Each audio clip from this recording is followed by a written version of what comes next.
Oke, ini saya melakukan pengambilan video di salah satu pantai yang ada di Kabupaten Trenggalek, teman-teman. Ini saya sedang parkir di mobil. Selamat menyaksikan video terbaru dari channel ini. Teman, Assalamualaikum warahmatullahi wabarakatuh. Jumpa lagi dengan saya Yogi Marta di channel Girl Anxiety Asam Lambung. Nah, teman-teman, di video kali ini saya akan sedikit membagikan ilmu ataupun membagikan informasi tentang kesulitan tidur ya, kesulitan tidur akibat GERD, anxiety, asam lambung seperti itu. Tapi sebelumnya, sebelum teman-teman melanjutkan video ini, jangan lupa untuk klik subscribe, kemudian klik tanda lonceng untuk teman-teman yang baru ya, yang baru menemukan video ini, channel ini, supaya teman-teman semua tidak ketinggalan informasi-informasi ataupun video-video terbaru dari channel ini, seperti itu ya.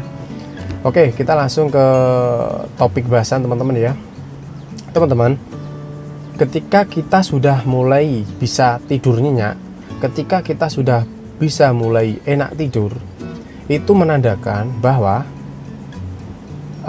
masalah gangguan pencernaan ataupun masalah anxiety kita itu sudah mendekati sembuh. Nah, itu kabar baik teman-teman ya, itu kabar baik. Dan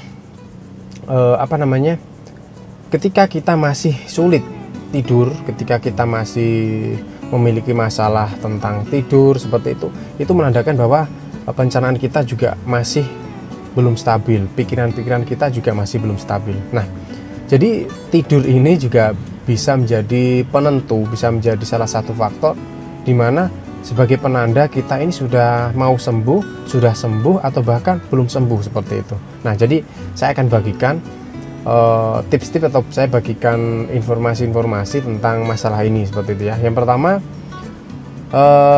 supaya kita bisa terhindar ataupun supaya kita bisa tidur nyenyak teman-teman ya. Karena ketika kita sudah mulai enak tidur ya, otomatis masalah gangguan pencernaan kita juga akan sedikit demi sedikit akan mulai membaik seperti itu ya. Jadi pertama, teman-teman harus mengupayakan tidak boleh makan mendekati waktu tidur teman-teman ya. Jadi itu pantangan yang pertama, pantangan berat. Jadi paling tidak 2, 3 atau 4 jam sebelum teman-teman tidur, pastikan teman-teman sudah makan, katakanlah seperti itu. Jadi jangan 1 jam setelah makan teman-teman tidur, jangan seperti itu nggak boleh teman-teman, karena itu akan memicu naiknya asam lambung seperti itu ya. Ketika kita tidur, kemudian nanti apalagi kalau kita tidurnya terentang seperti itu akan memicu asam lambung. Ketika asam lambung kita naik, biasanya akan ditandai dengan kita seperti hilang nafas, kita seperti tersedak saat tidur, kemudian kita gemeteran, kita bangun kaget seperti itu kan. Nah, itu yang akan terjadi. Nah, oke.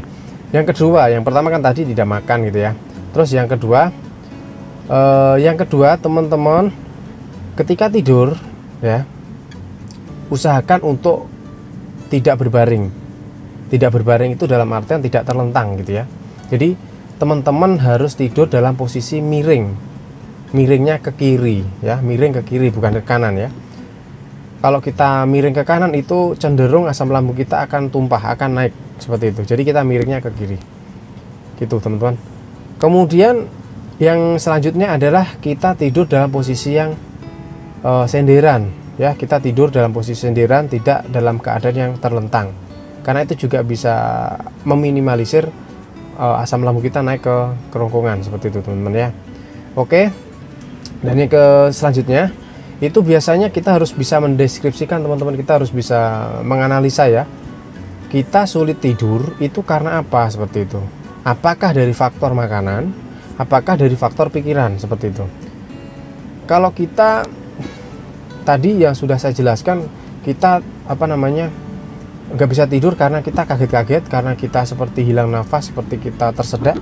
Nah, itu biasanya faktor utamanya adalah karena faktor makanan. Karena kebetulan ketika saya sudah sembuh ya, dulu ketika saya sudah sembuh, saya juga pernah merasakan seperti tersedak, seperti gemeteran ketika tidur. Setelah saya deskripsikan, setelah saya cari apa penyebabnya, itu ternyata dari faktor makanan. Beberapa hari terakhir, entah 3 hari atau 4 hari terakhir, selama 4 hari berturut-turut saya makan mie instan, ternyata seperti itu teman-teman ya. Nah, jadi teman-teman harus bisa mendeskripsikan apa yang menjadi penyebab teman-teman sulit untuk tidur seperti itu. Kemudian yang selanjutnya adalah kita harus menghindari makanan-makanan yang sekiranya dapat memicu naiknya asam lambung atau memicu gas di lambung itu berlebihan seperti itu ya. Tentunya seperti makan makanan yang berlemak, kemudian makan coklat gitu kan, kemudian makanan-makanan yang digoreng, makanan-makanan pedas, makanan-makanan asam, dan makanan-makanan instan seperti mie instan seperti itu ya. Jadi itu harus teman-teman hindari, terutama untuk teman-teman yang masih mengalami masalah gangguan tidur ya teman-teman. Karena sekali lagi saya tekankan, ketika kita sudah mulai enak tidur, ketika kita sudah mulai nyenyak untuk tidur, itu menandakan bahwa kita sudah mulai sembuh gitu. Makanya kita harus benar-benar pelihara tidur kita, waktu istirahat kita, supaya kita lekas sembuh gitu teman-teman ya. Oke, kemudian yang selanjutnya adalah ini adalah lanjutan dari yang kita mendeskripsikan atau kita mencari tahu penyebab kenapa kita sulit tidur seperti itu ya. Karena yang tadi faktor makanan, dan yang kedua adalah faktor pikiran teman-teman ya. Biasanya untuk teman-teman yang mengalami masalah insomnia ya, masalah gangguan tidur, itu kalau dari segi pikiran ya, yang pertama kita itu takut nggak bisa tidur, takut kalau masalah nggak bisa tidur yang kemarin itu terulang lagi. Itu yang pertama. Yang kedua, teman-teman takut untuk tidur. Takutnya apa? Takut kalau nggak bisa bangun gitu ya. Dan yang ketiga adalah teman-teman biasanya takut tidur itu karena takut terulang kejadian yang menakutkan, seperti contoh seperti sesak napas, seperti tersedak, seperti hilang napas, seperti tidak napas, seperti mimpi buruk. Nah itu yang membuat teman-teman biasanya sulit ataupun mengalami gangguan tidur gitu. Jadi kita harus bisa mendeskripsikan, kita harus bisa mencari tahu apa-apa yang mengakibatkan kita sulit untuk tidur gitu teman-teman ya. Nah, ketika kita sudah bisa mencari tahu, ketika kita sudah berhasil ya mengidentifikasi, oh ternyata ini yang membuat saya gak bisa tidur, maka itu harus kita lakukan. Hindari makan makanan pantangan, kemudian tidur dalam posisi miring ke kiri, bersandar ya, tidak terlentang seperti itu kan, tidak makan mendekati waktu tidur gitu. Dan yang ini sering terjadi adalah di faktor pikiran, faktor kecemasannya seperti itu ya. Jadi di sini saya akan memberikan ini motivasi juga untuk teman-teman bahwa apa yang teman-teman takutkan selama ini itu tidak akan berbahaya, tidak akan, intinya tidak akan seperti atau menakutkan semenakutkan yang teman-teman pikirkan. Saya pun dulu juga mengalami kan, yang namanya seperti hilang napas, yang namanya gemeteran, tersedak, kaget ketika tidur, dan esoknya takut kalau tidur lagi nanti terjadi seperti itu kayak gitu ya. Nah, jadi ketika kita harus mau tidur, ketika ini berhubungan dengan pikiran, kita benar-benar harus bisa melepaskan semua emosi, harus benar-benar bisa melepaskan semua apa yang kita pikirkan tentang ketakutan-ketakutan itu teman-teman. Kita bisa tarik nafas yang panjang, tahan, kemudian keluarkan melalui mulut, diulangi lagi sampai tiga kali seperti itu ya. Tapi kita terus membangun sugesti yang positif, kita buang semua perasaan takut, kita buang semua keraguan tentang tidur. Insya Allah kita akan mulai bisa nyenyak untuk tidur gitu ya.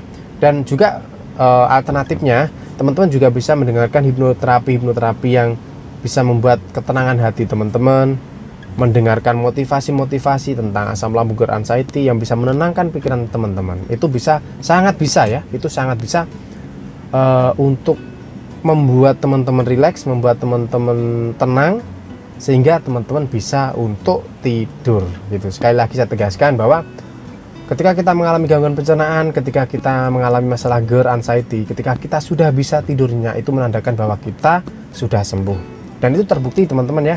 Dulu saya itu tidak bisa tidur sekitar 2 bulan lah. Ya, pokoknya sekitar 2 bulan, 3 bulan itu saya sulit banget untuk tidur teman-teman. Nah, ketika saat itu saya menemukan cara ini ya.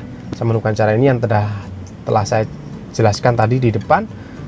Itu alhamdulillah teman-teman, berangsur-angsur kualitas tidur saya itu mulai membaik. Kualitas tidur, kemudian juga kuantitas tidur saya juga mulai membaik. Yang tadinya saya itu mulai bisa tidur itu biasanya mendekati waktu subuh, itu baru bisa tidur. Kemudian nanti bangun tidur juga ini ya, baru merasakan badannya enak ini. Nah selang beberapa menit sudah gemeteran lagi kayak gitu ya. Itu karena kita faktor kekurangan ataupun kualitas dan kuantitas tidur kita kurang. Jadi pastikan teman-teman itu bisa untuk tidur minimal 8 jam lah ya, paling enggak 8 jam sehari seperti itu ya. untuk kuantitasnya ya. Untuk kualitas tidurnya ya pokoknya kita nikmati tidur, insya Allah kita juga mendapatkan kualitas tidur yang baik seperti itu ya. Karena ketika kualitas tidur dan kuantitas tidur kita cukup, maka kita akan segera sembuh dari GERD, anxiety, asam lambung. Seperti itu teman-teman ya.